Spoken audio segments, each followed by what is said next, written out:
Texas! He's a 10. I choose this family.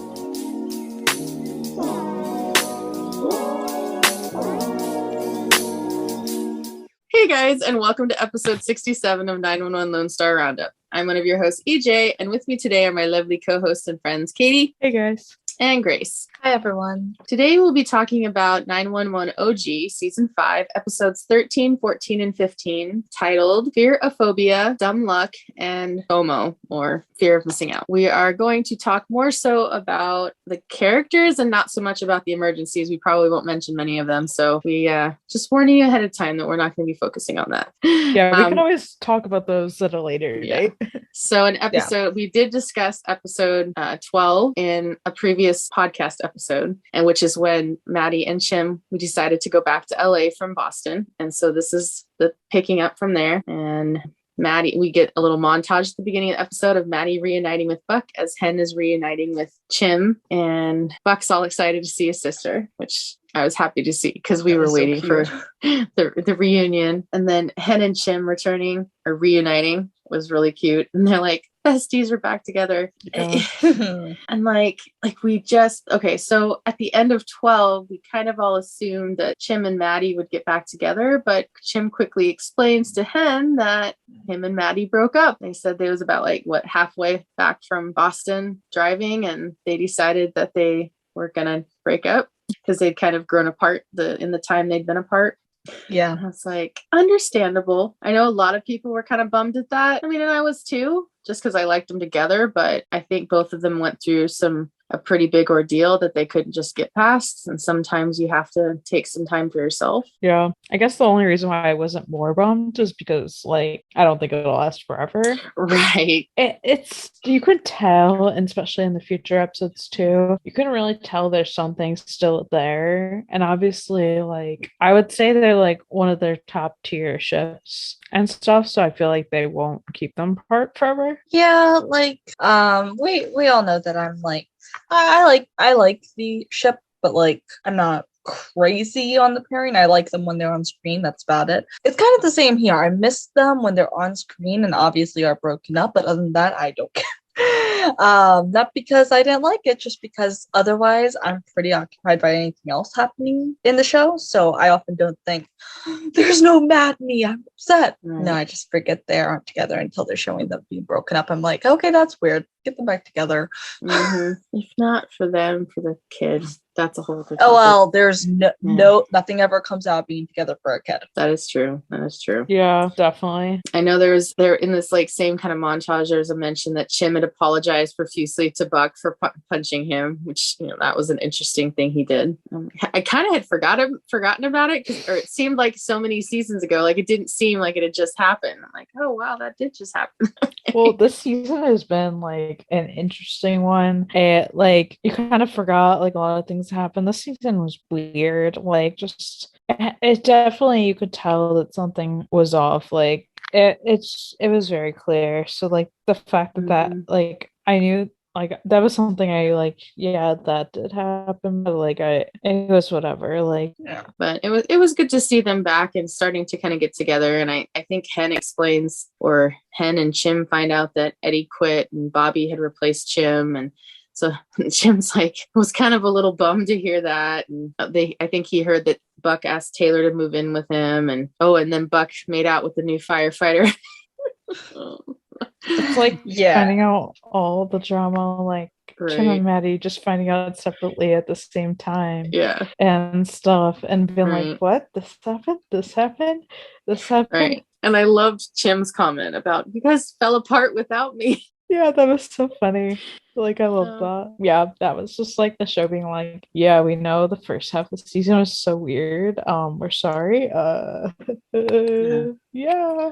Well, and it seemed the season seemed really long between 5A and 5B because we had the first half of Lone Star in between. So I think that's, for me, why I'm thinking it happened so long ago, because we had half a season of Lone Star and a half a season of 911 before we got to these episodes. Right. And that would have happened either way, whether if Lone Star was in that or not. They've always taken a really long break after Christmas. But it's just so weird. Like, yeah, like it does feel like forever, but like I don't know, like the break didn't really bother me that much. Oh yeah, no, To be honest, the break didn't bother me. I don't mind the break. It was just, it seemed like, I don't know. I think just the feeling I got, like, because sometimes you watch a show and it's like you know everything that it was happened like last episode, even if it's 6 months prior. This time I had to remember a lot of things. Like, oh yeah, that did happen last part of the season. Yeah.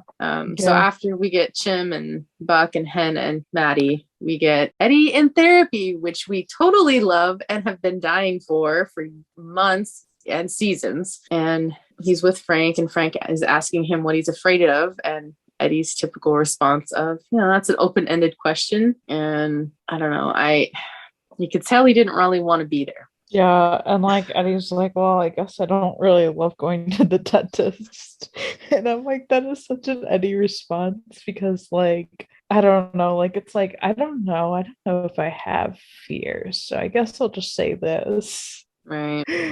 Is kind of the feeling like that gave me. And then, Frank brings up the blow up between, that Eddie had with Bobby. And he's like, you probably didn't blow up at Bobby over a cavity being filled. And Eddie's like, I've apologized for that. And now I know I shouldn't have said that. So sometime off screen, Eddie has apologized to Bobby for the blow up at the house. I'm kind of glad it was off screen though. Yeah. We kind of get to come back to it being resolved. Yeah. I'm glad both of those, like, because those are very similar situations if you think about it. And like, I'm glad I could have done to have seen Chimney grovel a little bit, but like, it's fine. I'm just still so sour. Long ago that it would have honestly been stupid if they had shown us that. Yeah. It would have been more on point if it happened sooner. But like, I'm okay with both. Yeah, like I like that they didn't really show it. Just we didn't really need to see that. Mm-hmm. So Frank asks a little bit about Chris and how he's doing, and Eddie admits that it was rough over the holidays, but he's Chris is doing better now. And Frank makes a point of how he knows how much Chris and Eddie. He worries about Chris, and Eddie is like, is that a bad thing? And Frank says something about he wonders if he worries about his own well-being the same as much as he, worries about Chris, which parents are going to do that. They're going to worry about their kids, sometimes thinking about their kids ahead of themselves. But I think we've seen all along that Eddie tends to try to be a fixer for everybody. So often Eddie forgets about his own pain and kind of blocks it out, which I think is what's led us to where we're at now. Yeah. And I know I have a friend, her son's in the Marine Corps, and one of their common sayings is pain is weakness leaving the body. I think I said that right. Yeah, I've heard that before. So, the military mindset is definitely pain is weakness oftentimes. So I can understand why Eddie has that kind of feeling. And he probably was raised that way, especially as we learn more about his dad in later episodes. I was just about to be like, I think Eddie mostly gets that from his dad, because I think that's clearly just how he was raised. And stuff, like, well, and Latino families are very passionate, so sometimes you don't want to say things because you're afraid of the reaction. And Frank kind of tells Eddie, we all kind of know, you can't just put your feelings in a box, close up the box, lock it, and then never go back to it, because eventually those feelings are going to blow up, and that's kind of where Eddie's at right now.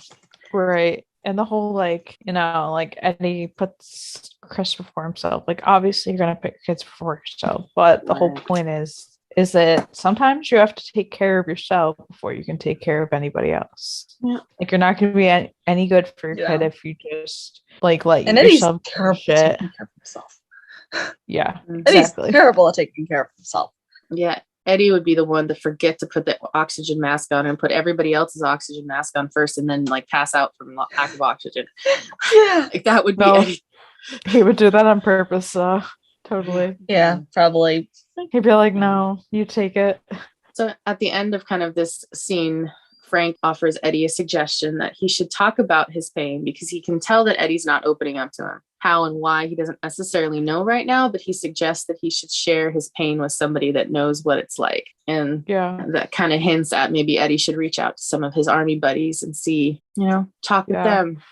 Well, it was opened up that like Eddie's like, what do you want me to tell you about it? It could take us forever. And he's Right. like, well, here's a solution. Why do you like tell people that have gone through what you have? And that's kind of where we leave it for this part of the episode. We'll come back to it later. So our next scene, I'm not going to talk about it, but there's a scene of Taylor moving into Buck's apartment, and that's all I'm going to say. You can leave now, is what I want to say. It works. Yep.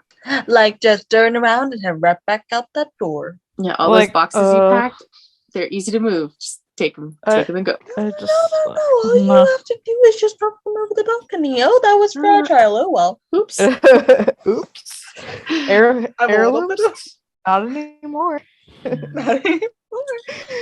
can get new stuff. So our next scene is Chim stopping by the 118 to see what Cap's cooking. I know we're not talking about the scenes, but in one of the previous scenes, they had to use a freezer at a seafood warehouse or a seafood plant.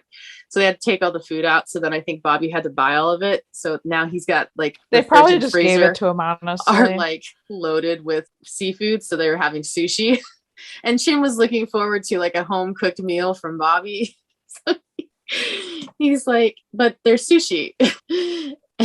And he's like, but it's not cooked. And Bobby's like, you want me to warm it up in the microwave for you?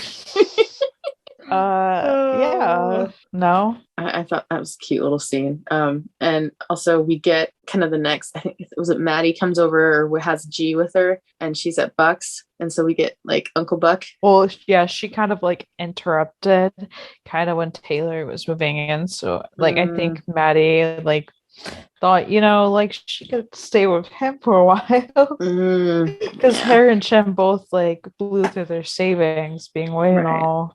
Yeah, and she wasn't working right now. Right. Yeah, neither of them were. So like, yeah, that's tough. And like, oh boy, just the scene. I think she questions on like why Taylor's moving in at some point when Taylor's not in the room, and he says, and then he's like, that was one of 2 dumb things I did or something like that. And she goes, okay, so if that's the first dumb thing, like what's the second? And that's when she finds out about kissing Lucy. Yeah, kissing Lucy was like the first dumb thing. And then like Taylor moving in a second dumb thing. Honestly, I don't know if I'd agree with the order. I mean, it can go hand in hand, but I'm also like, asking Taylor to move in is pretty damn stupid. It was something he did to avoid having to face up to his own mistakes. He still wound up having to face his own mistakes, and then he got stuck with a living girlfriend. Right. Yeah. And like, it's just the way that like, what was the first thing pans to like Lucy, and it's like, well, duh.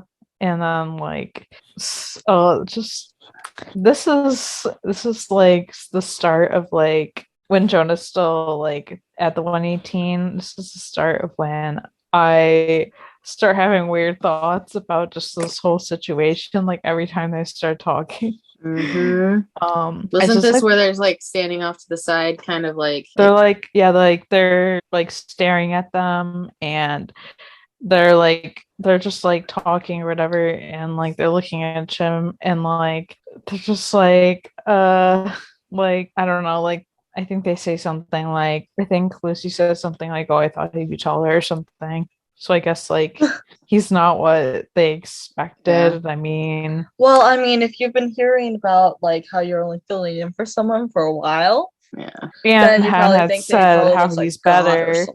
Yeah, Hen had praised Chimney, which rightfully so, but yeah, and I'm just like, when like they're still here, I'm like, you can go now. Like, why are you still here? It's kind of my thing. Like, shoo, off you go. Chim's back. We don't need one of you. Both y'all can. At this point, I was like, Lucy, you can jump off and like go. Jonah, get the hell out of here. All right, Taylor, I was going about myself. You're next too. Yeah, and then we see like Chim keeps checking his. Slide down the stairs. We see that Chim is checking his phone a lot, and he's freaking out because this is the first time Maddie's been alone with G since they got back, and he was a little nervous, which I can understand because Chim spent a lot of time with the baby, with G, since they left LA. So it would be weird to be giving up, but it's like Maddie's the mom. So you got to give her a little bit of like trust. Yeah, I understand it though. He's being protective, and it's not like he thinks anything's gonna happen, but also Right. he to this point he raised G all by himself. Yeah.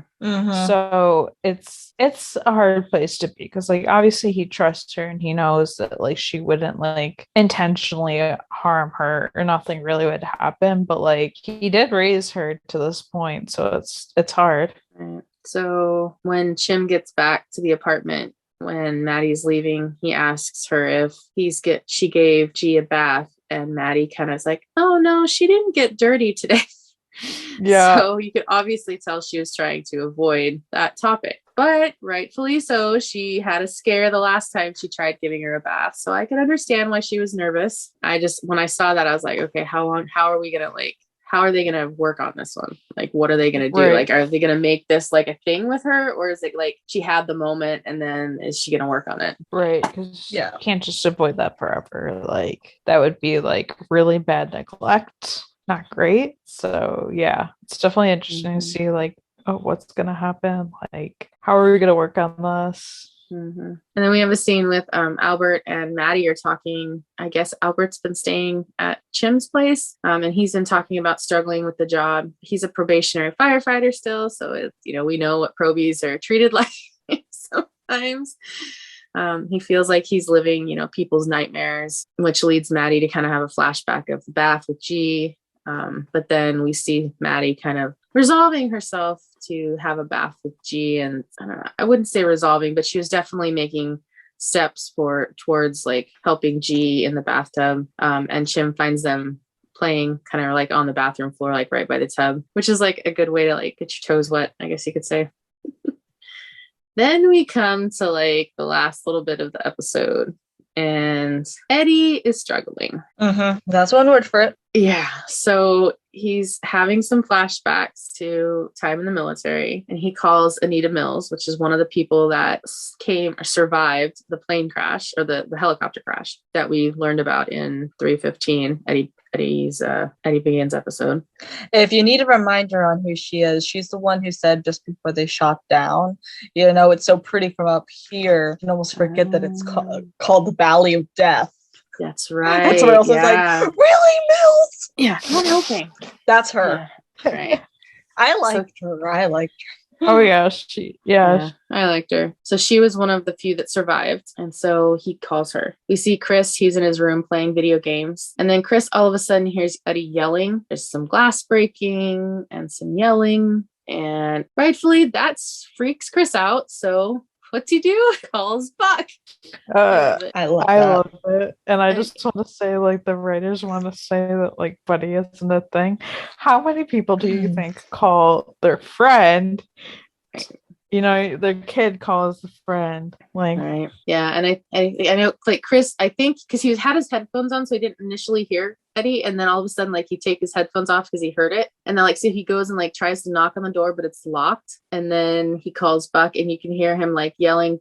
Chris is yelling like, "Dad, Dad," and he's like, then Chris is like, Buck, something's wrong with Dad. Yeah, and then Buck's like, just calm down, I'll be there, as soon as possible. And so like Buck comes to the rescue, really, which I loved. Just saying. Oh yes. When Buck gets there, he like kind of gets Chris to like move away from the door, and he like breaks the door down and finds Eddie. And he finds the room in a mess at first. Then he walks in a little further and finds Eddie in like a ball on the floor, sobbing his eyes out, which my poor baby was very hard to see, but not surprising. He's not prone to bursts of emotions like this. Even like crying over Shannon or something else, it was slightly more controlled. And even then, that was kind of like him losing it, so to speak, because he's always in control. So, like, just seeing him broken like this is like, baby, are you okay? You're obviously not okay, but, like, what do you need? And he'd literally taken a baseball bat to, like, his walls that were holes in the walls. I don't know who has a random baseball bat sitting around their room that they have within easy enough reach to just start smashing things. Like, does he play baseball with Chris or some shit? Like, I want to... I mean... It makes more sense than other things that could have been in there. True. Yeah, I mean, like golf baseball bat's handy, clubs. but Well, that is random, but I mean, like, there's other objects you could have in there, and I'm like, where the heck did that come from? Like, okay. So Buck is like trying to process, and so he kind of like asks Eddie like what's wrong or what's going on, and Eddie's like they're all dead, and he's like everybody he saved is dead. And then we get kind of like a break in the scenes, and Buck's tucking Chris in and gets him, settled down in bed. So I'm like, Buck is definitely a dad into to Chris. I am saying it. The writers don't want to admit it. Yeah, that article they were released a couple months ago. Bullshit. You just don't want to acknowledge. you don't want to commit. You don't want to commit to the fact that Buddy is a real thing. You want to give us half-ass ships. I'm just being real honest here because literally nothing they're giving us tops this. It's like, get over yourself. Yes, please. Yeah, so this is and there's like you can tell there's a gap of time because Eddie is now in the dining room kind of waiting on Buck, and when Buck comes back they sit down at the table and Eddie's asking him like how Chris is, and Chris is like, well, he's scared out of his mind, but and Buck admits he is too. I would be if I came across my friend looking like that in a disaster of a room. Yeah, I would freak out. Oh yes. And Eddie apologizes about, he didn't mean to scare him or Chris, that he just kind of lost it. Like, Eddie, you're allowed to have feelings. Yeah, just maybe don't hurt yourself while expressing them. Right. Because like the way, obviously we don't quite see how it goes, but I can picture him like punching the wall or something first. Because I think he had like bloody knuckles and stuff like that. Like punching the wall first, maybe smashing a couple of things by hand, but like kind of coming across because the first thing you do when you're having something like this, you don't look for something first to do this. Right. You stumble across it. Yeah. Right. Yeah. Reach for the closest thing. Picture him being the closest thing. So like he just kind of stumbled upon that in his destruction is what I'm thinking of. But he definitely did some stuff before he reached the bat. Yeah. Oh, I agree completely. Agreed. Yeah. Because again, the first thing you don't just reach for something first. You're not that level-headed. If he was level-headed enough to reach for something with like full intent, not stumble across it, he was level-headed enough to stop himself. Yeah, especially since like he probably started spiraling with all this like rage and stuff. Yeah. And so Buck asks him what happened, like why did he do all this? And Eddie explains that, he was supposed to reach out to people that he had served with. And Buck's like, oh, I didn't know you kept in touch with them. And Eddie's like, hey, he didn't. He hasn't talked to them since he moved to LA. And Eddie explains that he pulled 4 people out of the chopper alive. Then he goes on to explain that the chief died in country a couple of years later, and the rest of them made it home safe. But one of the guys died in a car crash. Another guy OD'd, and Mills shot herself last August. So he had probably called Mills and probably got husband maybe, or a friend or family member that had her number still. And yeah, I don't know. It's hard to say because like if she died in August, why would you let her phone lapse that long? Yeah. Like I get people do stuff like that, but like sometimes they do it like in case they're still trying to reach people or something. Yeah. But that's a lot of money. Yeah, true. It's a lot of money. And see, I would understand if it's only a few months from that point. Yeah, but by this point, I would guess it's been at least 6 months to a year. Like, I'm not sure exactly timeline.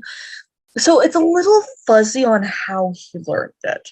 Yeah. One of my more plausible guesses maybe is that he couldn't reach Mills or heard that the number was disconnected or something. Maybe try reaching out to someone else, not someone he directly served with, but someone he was connected to and heard via that. Yeah. Right. Yeah.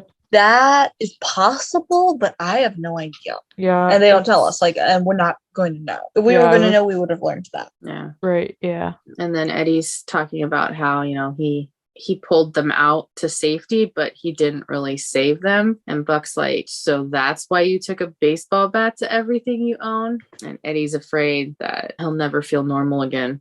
Yeah. I'm so happy he's opening up to Buck. I feel like there's a lot in Eddie's past that he's never talked about. I mean, even when Chris and Carla brought the Silver Star in 315 to the station, even Eddie like choked up and didn't want to talk about it. Yeah.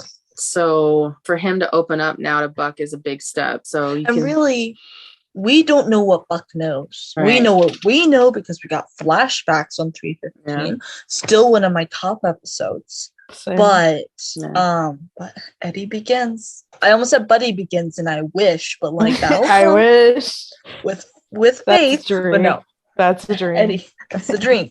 No, but Eddie Begins. But really, we don't know what Buck knows. He might not have fully ever explained anything other than there was a helicopter crash and he saved people.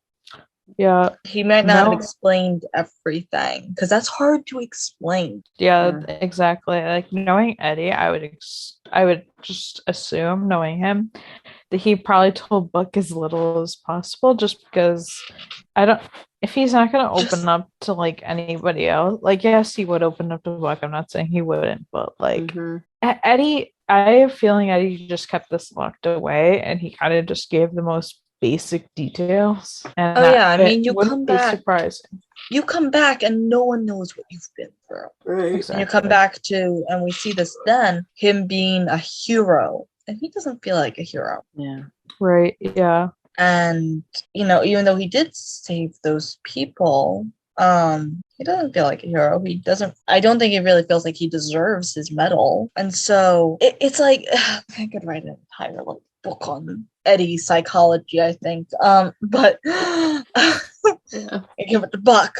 No, but so really, he wouldn't say something like this, not unless Buck cornered him into it. I feel like after this, Buck cornered him more into explaining this situation, but again, we don't know what Buck knows, if he knows anything. Right. He might just know the version that Christopher and his class got. Yeah. Honestly, yeah, probably. I feel like that's most likely. Yeah. I don't know. Yeah, it's possible. And I think, this is with what Buck witnessed, there was no way Eddie could not say something to him. So that was what I think a lot too, is that Eddie was realizing. Plus I figure Eddie's probably dealing with some survivor's guilt, because it sounds like of him, like he's the only one that really like got his life back on track after getting out of the military. And I've heard that a lot, unfortunately, with people who come back over here. They can't settle into civilian life, and it's really hard. And we unfortunately lose a lot of military service people because they can't transition, or they struggle and they just can't let go of some things in their past from the military. And suicide kills more veterans than war itself. Yeah. So this is real. Yeah, it is. And so this kind of ends episode 13 and we move into 14. And the first scene we think is really cute. It's Eddie and Chris having breakfast, and then all of a sudden Eddie starts, there's some banter between Chris and Eddie that I kind of started as like, what's going on here? And then Eddie starts randomly bleeding out of his that's what clued me in. And then stuff is good. Yeah.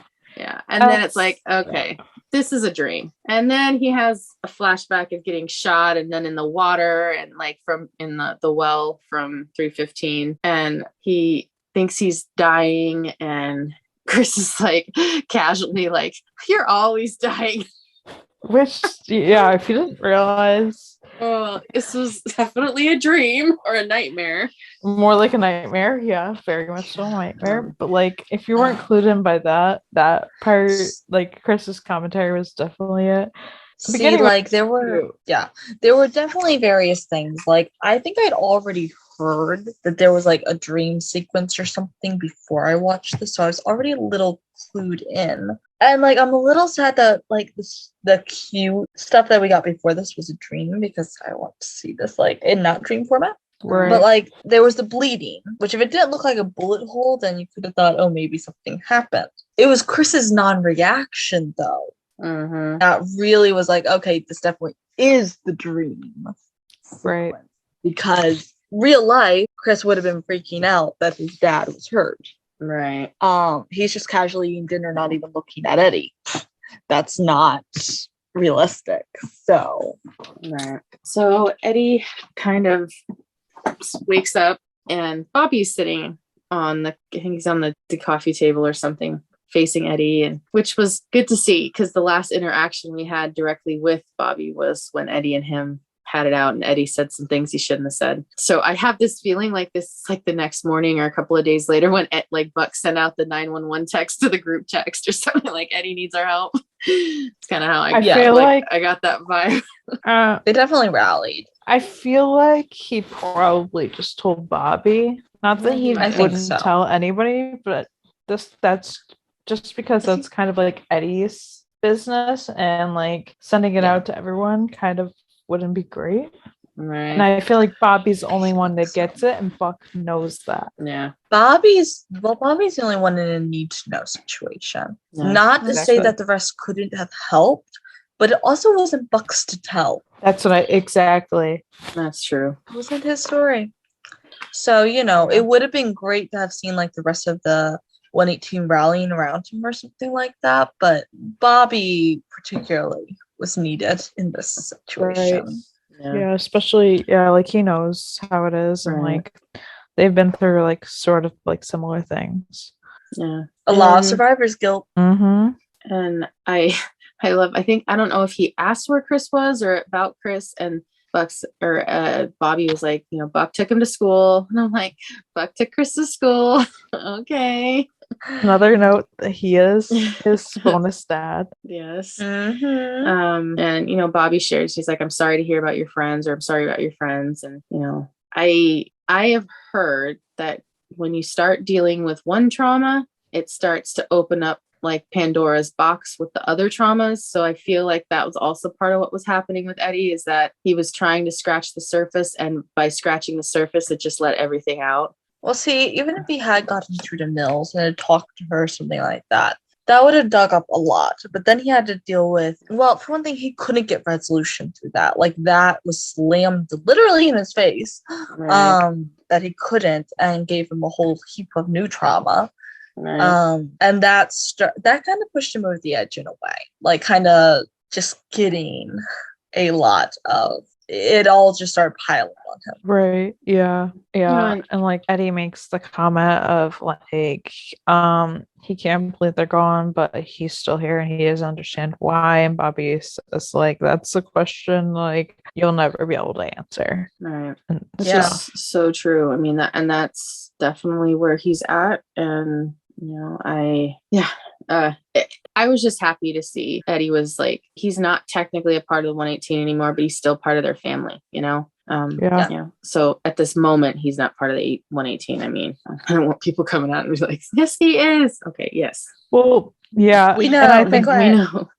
We know, yes, obviously. Eventually he will be back, but...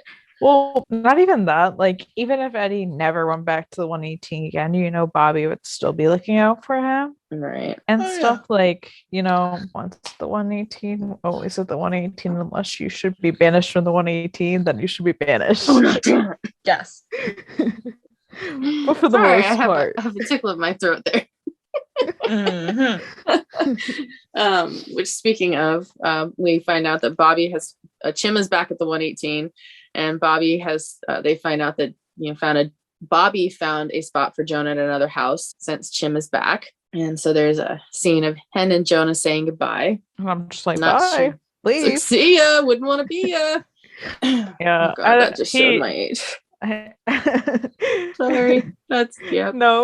That was definitely said that growing up. So you're good. I'm like, okay. Grace is like, I don't know what y'all talking about. Nope, I'm just chilling here. Don't know a damn thing. We're good.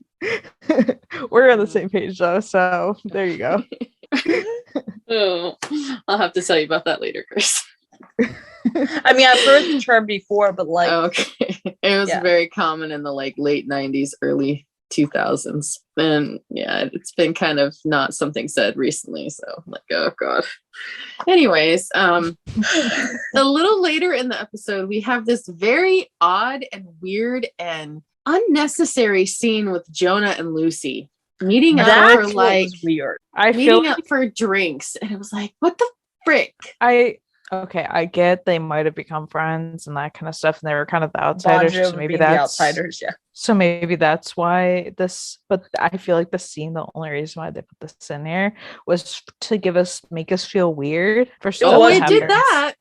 My whole thought with this scene is like, why are they still here? And the point that they were introduced was kind of confusing because it was just like, we know Tim and Maddie are coming out real soon. So like, why are we introducing these two new characters for literally just a couple episodes? Yeah.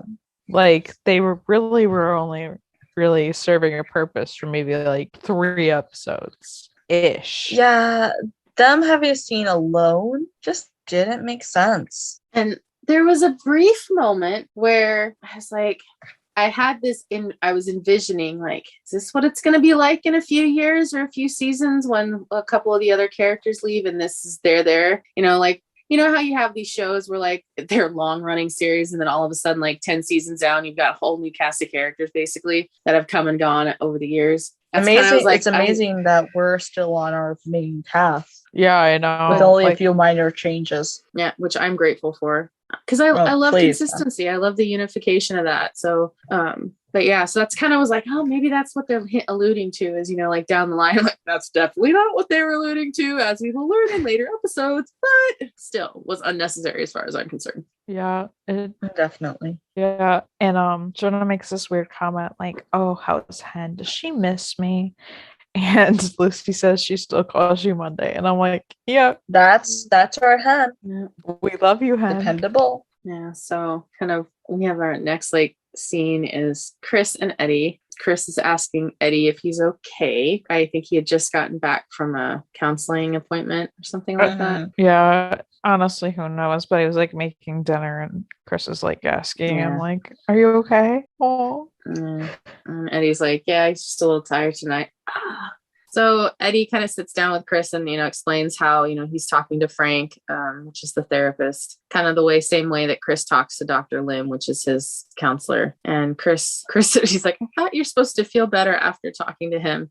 Eddie's like, yeah, sometimes it's hard because he asks a lot of questions. And he's like, it's hard talking about things that are scary or sad, and that can be exhausting. And Chris is like, I guess. And he says, but it's still a good thing to do, and that he's going to keep doing it, which is good to hear, because I think it's always the fear is like, how long are you going to do it? Like, are you going to just stick with it and like continue to get the help, or are you going to just like do it a little bit to pacify somebody and then stop? So it's good to hear that Eddie's like willing to like actually stick with it. Right. Yeah. And like Eddie like says how like, eventually like I'll feel better and that kind of stuff. And it's like Chris is asking like Eddie if he's like one of the things that makes him sad, and Eddie says never. Oh, that made me like oh, like never. But like I can understand that.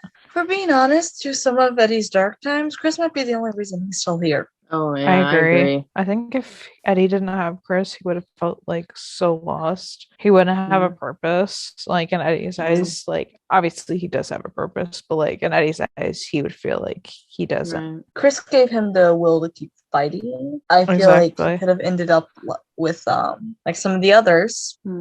He wouldn't have been one of the survivors at that point. And it's a sad thought, but it's what a lot of veterans go through. Right. Not just veterans, but like, in this case, we're talking about veterans. So right. Yeah. And I really like what I like about like these scenes is like Eddie is like having an honest, like open, like age appropriate conversation with Christopher about like mental health, which I think is what parents should be doing.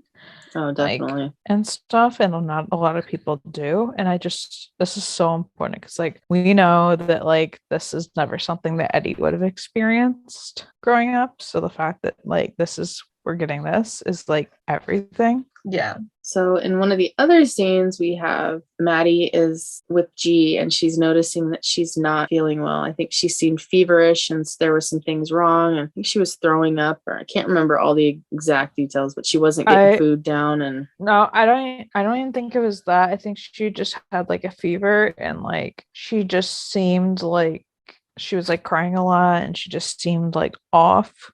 Yeah. So I think Maddie called the doctor, and the doctor said they should take her to the ER. So she took her to the ER. Yeah. Well, she took her. Well, she actually like Maddie actually like took G to the doctor, and then like she had thought, like, the doctor had figured out that, like, she might have, like, a blocked intestine. So the doctor told her to bring her to the ER. So she does. And then Jim shows up there. And, like, they're trying to think of, like, what it could be and stuff. And, like, what the worst possible diagnosis. Yeah. Well, what the root of, like, why this is happening. And Maddie's like, well, it could be a tumor. Like, it's a possibility. And, like, leukemia is in my family history. So, like, that, yeah. So that, like, I mean, it's fair. Like, that is a possibility. Yeah. I like how, like, later we get like Chimney and Maddie, and, like, he's telling her, like, what happened, like, isn't like her fault, and, like, even if it is this, like, rare form of leukemia, like, that her brother had, like, and, like, Maddie just doesn't want to be the reason that she's in danger, and, like, Jim just assures her over and over that, like, she's not, and it's like it was an accident, like, just like this is an accident. Jim says, like, how, like, one night, like, he accidentally slammed the car door on her hand when they were traveling, and, like, accidents happen, like, yeah, freak things happen, like, definitely. And it's just important for that, like, because back when Maddie was feeling down and going through all her stuff, she, something major happened that caused G to go to the hospital and get checked out. So I can't, Maddie's probably got all those emotions and freaking out, like, oh my God, I can't be around my child, I break her, basically. And that's not the case. There's definitely some worry there. Right. But yeah, I'm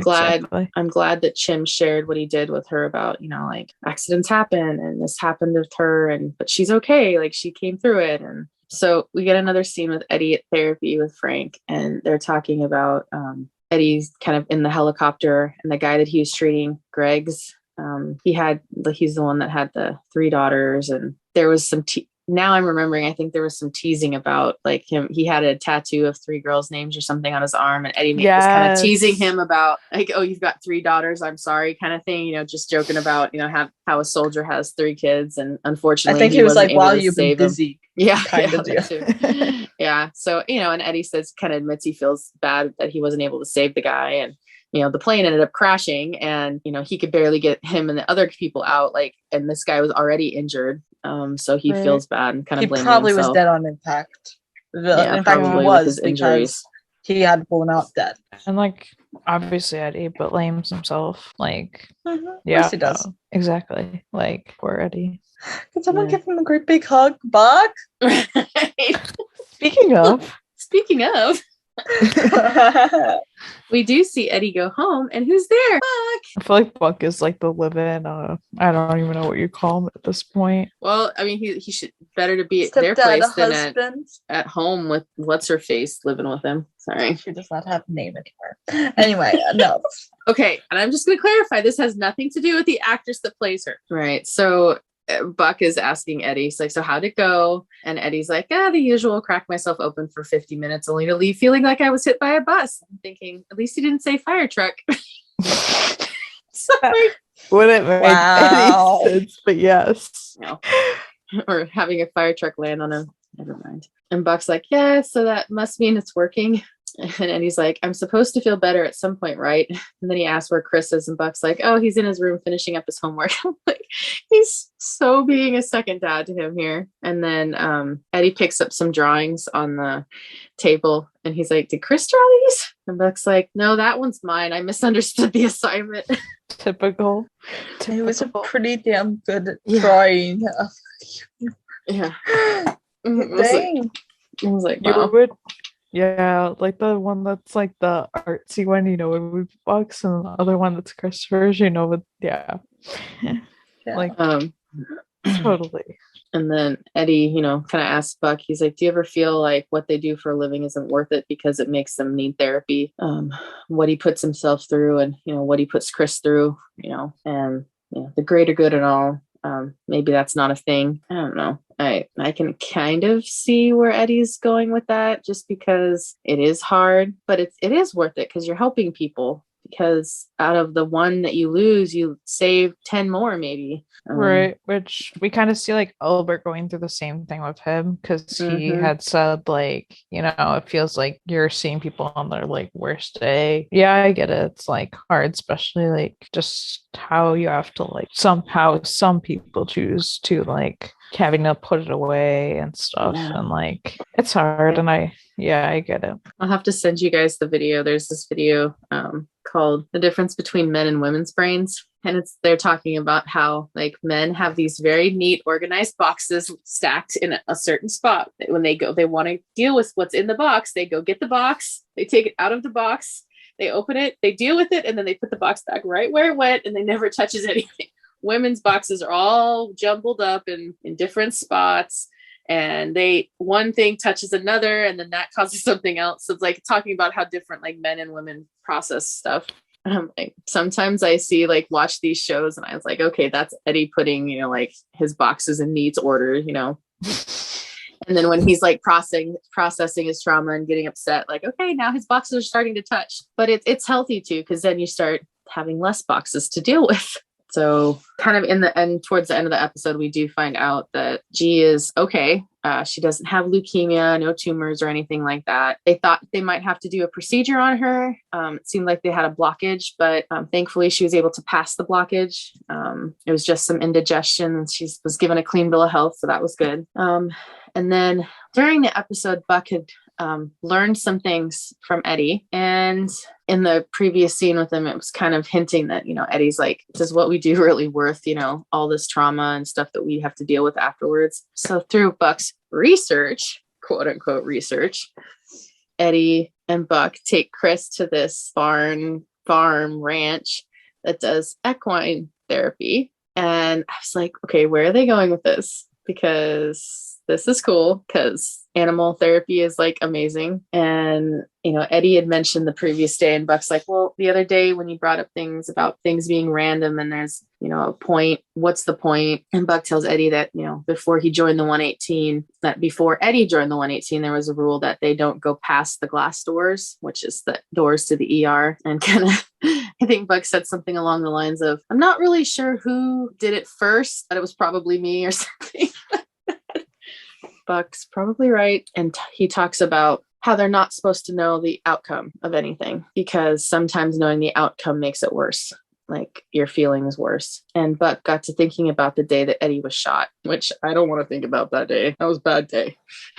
But it's just the fact that happened basically a year ago, like recently. Oh yeah. Oh my gosh, so much has happened since then.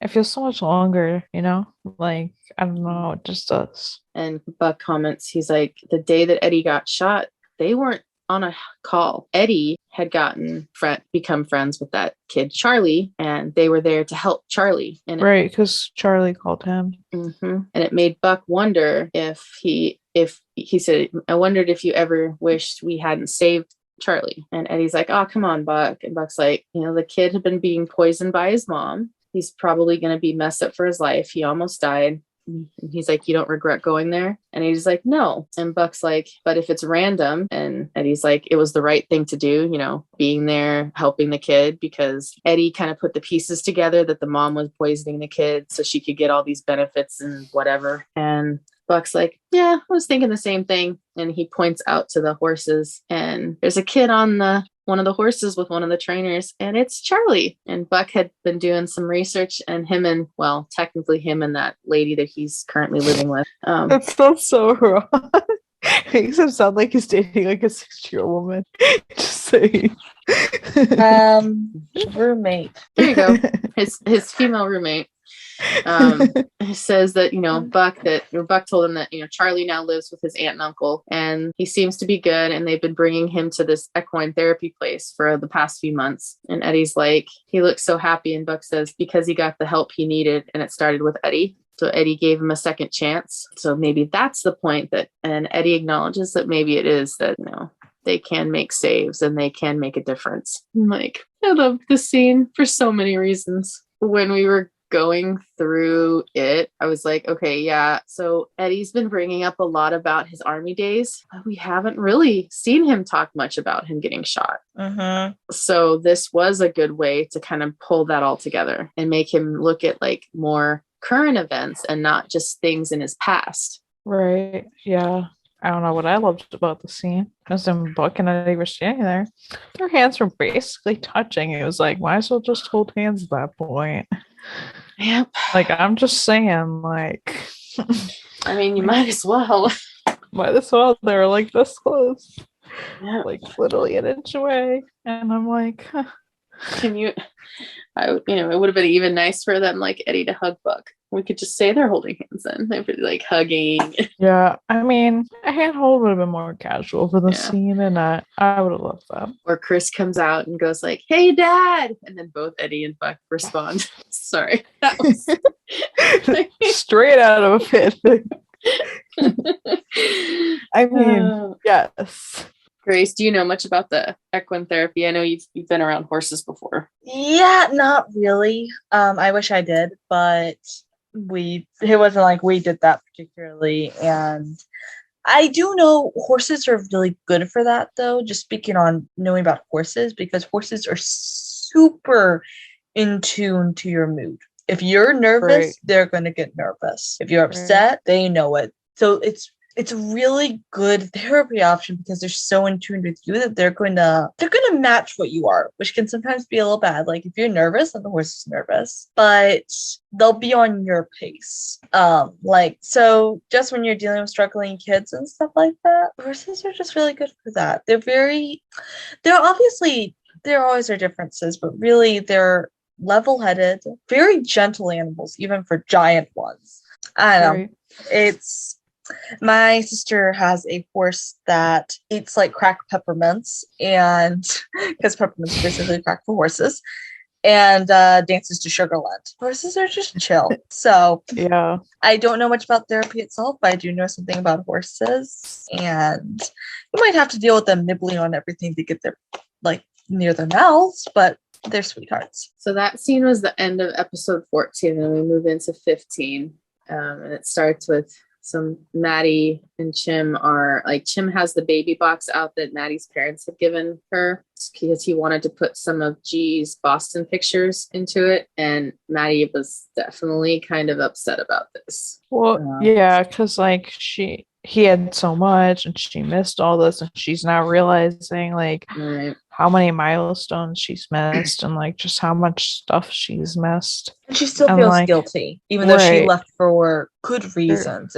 If there was a good reason for a parent to leave the picture, she had it. Right, yeah. And that leads perfectly into her going to talk to Buck, because she says it was sweet how he had all those pictures, but it made her realize how much she missed, and she should have been there, and she thinks that she's a bad mom, but Buck's no, you're not. And she tries to make comparisons between Buck knowing something was always wrong with their family, and G living her first few months without Maddie. It's those aren't anywhat similar situations. No.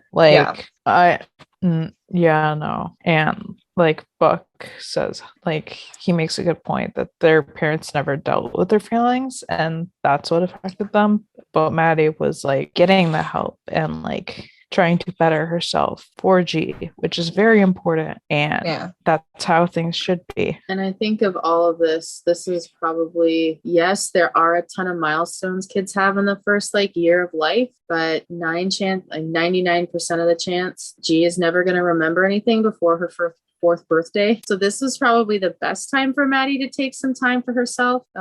Yes, she missed some milestones, but Chim seemed to do pretty well with taking pictures and videos to show her. So she has that time now to spend time with her daughter when she's mentally healthy. Right. And make new memories. You can always do that.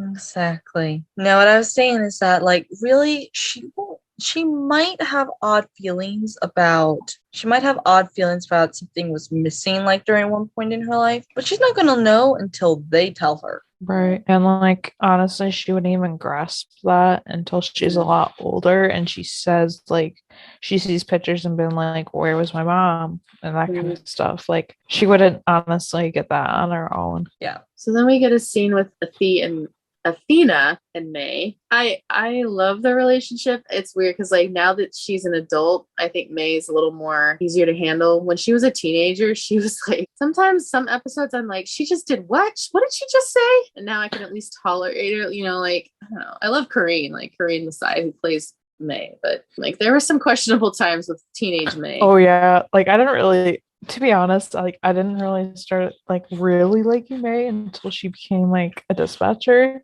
Not because of that fact, but just when she started growing up more is when I started liking her more.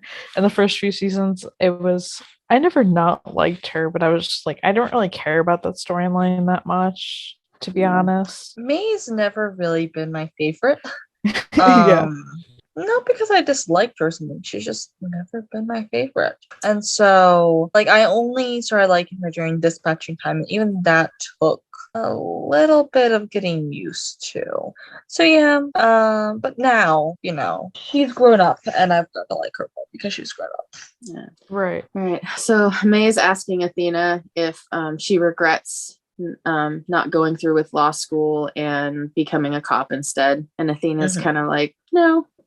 But that was, you know, Athena's decision. And May says how she heard from USC, which is the school she'd gotten accepted to, that her deferral or her deferment is over and she can't put it off any longer. She has to make a decision whether she's going to accept and go to school at USC or she's going to let it go and lose her spot. And Athena tells her to be brave and do the thing that she wants to do, which is great advice. You know, you got to take a chance. And so like, yeah, so May had been accepted, then the pandemic happened after she graduated or while she graduated or kind of how that happened. And then, so she deferred it for like probably a year or two. And then you kind of at some point you can't defer it any longer. Like that spot's being held for somebody that may never come. So so she's kind of struggling with like what does she do, because she likes what she's doing, but she's like should think she should go to school and stuff. And this is the FOMO episode, fear of missing out. So it's all gonna kind of be themed around like feelings of like literally that missing out on experiences and different things. Right. Yeah. And like, I like how she's asking, like, Athena, like, you know, like, do you ever regret, like, you know, like not going through with your original plan? Right. And like, she's asking her, like, do you ever regret not being like Athena Carter Esquire, like Emmett's wife? Do you ever regret that or whatever? And it's just like, it's interesting to see this, like, all be brought up because this does, like, cross Athena's mind at some point, too. Of course. There comes a point where you just think about your life choices and wonder, would I change it? Exactly. It's so natural. Like I could say like maybe 10 years ago I would have saw my life turning out differently, you know, but here we are. Like it's so natural. Like it's like it's weird. It's weird to even think about. Yeah. So we kind of move on to another couple or at least somebody who's struggling with the fear of missing out is Hen and Karen, which is nice to finally have them in an actual scene together and not just like a quick like back and forth scene. They're at an ice bar, I guess a pop-up ice bar that Karen had been recommended to by her coworkers. Yeah, they're like much younger apparently than her, so they like go to all like the cool spots, and she's just like she took this. Yeah, it was literally cool, all right. Yeah. I would never do that. I didn't even know that was like an actual like okay, that is why that makes me want to feel like, yeah, that's gotta be an LA thing because nobody that lives in a cold climate would do that. If you want to be outside, you eat your food outside in the 20-degree weather. Nobody willingly does. And so they decide to leave early, and I think Karen decides they're going to order Chinese to have it delivered to their house. And Hen thinks she's talking to her coworkers. And Hen's like, just tell them we're not taking any suggestions from them anymore. I was like, yeah, it's a little bit of an awkward thing. But when they get to the car, they realize that the car had been broken into and Karen's other purse had been stolen, which had all her credit cards and stuff because she had carried a smaller purse into the restaurant with her. Whoops. I was like, she's like, this is my cute purse. That's like the bigger one. And I'm like, girl, what? I don't even carry a purse. I don't most of the time. I'm like, if it doesn't fit in my cell phone, keys or wallet, it doesn't need to get carried. Yeah. I do. But my bag as a canvas tote bag that says emotional baggage, JK, like it could fit in here. It's not an actual bag. Right. So, or not an actual piece of bag. Yeah, no, definitely. I like to be practical, not like cute. Cute. Yeah. You know? Like, who am I trying to impress? Right. Pretty much. So they end up heading home, and Karen is talking when they get back about how all her coworkers are like a decade younger than her and she feels old. So Hen is talking about it the next day in the truck as they're going to a call, and a lot of them are like, yeah, I wouldn't go back to my 20s. I get why Buck wouldn't go back to his 20s. He like experienced everything in his 20s. Yeah, because I wouldn't want to repeat that. Yeah, Buck already kind of explored all his options. I feel like if you want to go back to your 20s, you wanted to explore more options or see what's out there for you when there's not. And Bobby mentioned something interesting. We don't know a lot of Bobby's past, and he said that in his family there was only one career option for his family was firefighter. Well, for males. Yes, for the males was firefighter. And they're like, we didn't know that you came from a line of long line of firefighters. And he goes, yeah, 4th generation. That was very interesting to find out because we didn't know that, like, no we idea. didn't know that. And the way they're talking about this, so like, we didn't know you were a legacy. Right. Yeah. I was like, that's cool. So now really I want to know more about Bobby's past. Like, yeah. So can we dive into that? Yeah, that would be awesome. And Hen is worried because she doesn't know how to fix things with Karen, and Karen's upset. And Tim's like, you can't fix anything. There's nothing, you can't make up for lost time, because as we've, talked earlier about with Maddie, she's struggling because she did miss all that time with G. And so we get this next scene with May and Eddie, which I think this is the first scene they've had together in the entire series. That was like one-on-one, if I remember correctly. Yeah, pretty much. I mean, like, we've gotten scenes in the past with this part of the season in passing, but it was never something like this where they had like a full-on longer scene.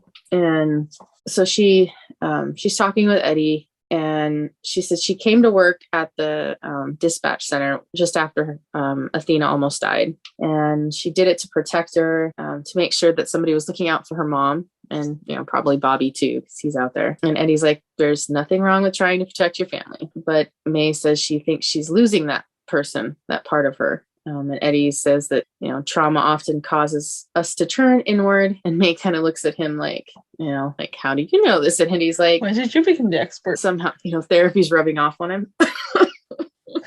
As it should. But as it should, Eddie. Yeah. And I like the scene, because she's struggling with her own, figuring out what she wants to do, what she doesn't want to miss out on. I look at her right now, she's, they say the world is your oyster, because pearls come out of oysters. And so she's got her whole life ahead of her. Dispatchers not have to be her career for the rest of her life. She could go to school, and she can always come back to it at a later date if she wants to. Right, exactly. I mean, it is an opportunity. It is hard because she's found that she's good at this, but I also feel like partially she might be too comfortable, and you don't want to be too comfortable because then you're never going to leave. And if school is something she actually wants to do, not she feels like she has to do, which I feel like even 2 years ago, I feel like she was mostly going to college because she felt like she had to, which is kind of why, I mean, this obviously came up for multiple different reasons, but now she's doing it for her, which is what I really like about that. And I know we've talked in the past about doing things for yourself versus doing things for other people. And she was doing it out of wanting to protect Athena because of what happened to Athena. But she has no control over what happens to any police officers, firefighter, first responder out there. She just makes the calls. So now she has to make the decision as to if this is really what she's passionate about or if there's something else out there for her. I mean, and heck, they found a job for Eddie that was, in the same building. She could maybe find something else in that building that she could do. I mean, now that it's kind of burned down, with that problem, but that's for next episode. So we go back to Hen and Karen. Again, Karen's like tired. She's trying to embrace being old. I feel you on that one. I do. But then I think Hen gets a call about somebody trying to use her card because Karen had one of her cards in her bag, I guess. Well, she gets like a fraud alert. I'm assuming it's like whatever her credit card is, app or an email or something. It wasn't actually an actual call. And she's just like, oh, there's a fraud alert. Like, I'll just like, not let it go through or something like that. And Karen's like, oh no, let's go catch this person. And I'm like, her queen. I love her. Yeah. And Hen's like, where are you going? She's like, to catch a thief. I love her. She's such a move. I love her. Oh, yes. Awesome. Absolutely love her. And so they go to the club to catch this thief. And I love how the second they get there, they try to close out the tab. And the bartender's like, you're not Henrietta Wilson. And Karen says, no, but neither is the girl in this picture. And she takes the ID and starts looking for this girl. It's so funny. Yeah. Like, yes. Well, and I think at some point they peel off. She stuck her picture on there as like a sticker. It's like, I think she stuck like something over it so they didn't see like what the name was on it. Yeah. Which, what kind of bar doesn't like realize that and peel it off? Because like what that seems wrong. And also nowadays with all the fraud issues with just people stealing your identity with driver's licenses, I cannot believe they would just let the bar put like because I know they used to do that. You'd like put your license in a cup and they put that up on the shelf, and then anybody that like wanted to start a tab, then you'd obviously not leave without your driver's license. So you're not leaving without paying your tab. That definitely, I mean, I can't say for everywhere, but I know in my experience, you've never put your license in a cup. Usually you show your ID at the door and then you don't have to worry about it after that. Right, exactly. So I was just like, why is that chick's license in a cup? Yeah, exactly. But it's kind of weird. Yeah, back before they had all the enhanced driver's licenses and all the ones with the chips and everything, I can understand it. But nowadays, like they told me when I got my new license to keep it in that little foil pouch and don't let anybody have it and only take it out when you have to use it, just because of all the security features in it now. So I would never give my license to a bar to just randomly sit up on some shelf. Yeah, that seems iffy. But okay, so Karen's going around this place looking for with this the ID. girl with looking at these people's faces, and the people are like, "What the heck is wrong with this lady?" Probably. And then like they do eventually find her and stuff, and like they catch her, and then like I don't know, Hen goes up and like says how they're calling the cops, and Karen is like, on me or the girl in the picture, and Hen's like, that's unclear. Right. This scene reminded me so much of last season when Bobby and Athena were like playing detective at that casino. At the casino, that's right. This is what this reminds me of, and this I absolutely love this. Like, yes, give us all the Hen Karen. Right. Oh yeah, and that was awesome. How like when they did find her and like they kind of called her out on it. They're like, yeah, we could leave and close out the tab, or we could stay and have a little fun. Oh yeah, because the tab is actually still open. Oh yes, we love it.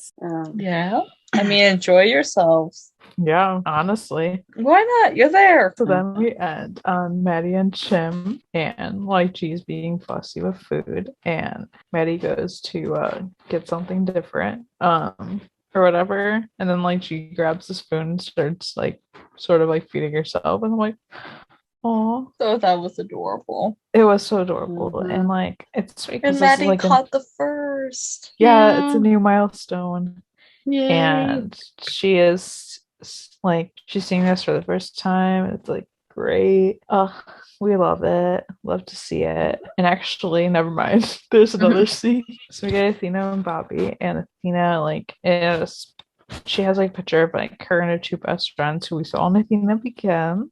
And she's like reminiscing of like, like she doesn't have any regrets. Her like turned out like different but she doesn't like have any regrets about it. And like, yep, relatable. Mm-hmm. It's that shoulda, coulda, woulda face. Yeah. These are some good episodes. Yeah. Oh yeah. I liked them, like especially the Eddie stuff. Like obviously, Yeah, literally the Eddie stuff made it. Yeah. Uh-huh. And I'm really glad we got to see a lot of him in therapy because that was really needed. Like just for him as a mental health standpoint, but also just as fans, like we needed to see like him actually getting help. Right. Yeah. And I liked like the emotional stuff because obviously we haven't seen him really break down like that. Like that got real raw. And I'm like, yes, I'm here for it.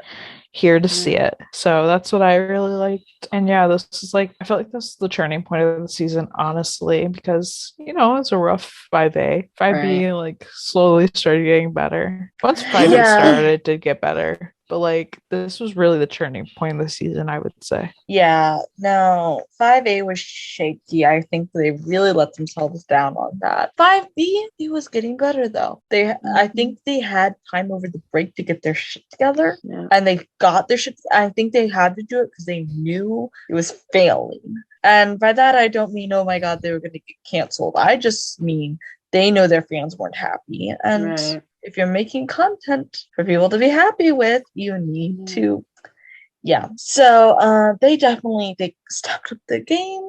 Literally, my favorite part of all of this was just Eddie and when Buck was around, and Buck and Chris, our little family. Yes, we love it. The rest of it was cool, but like that was the important stuff. Y'all know how much I love Eddie.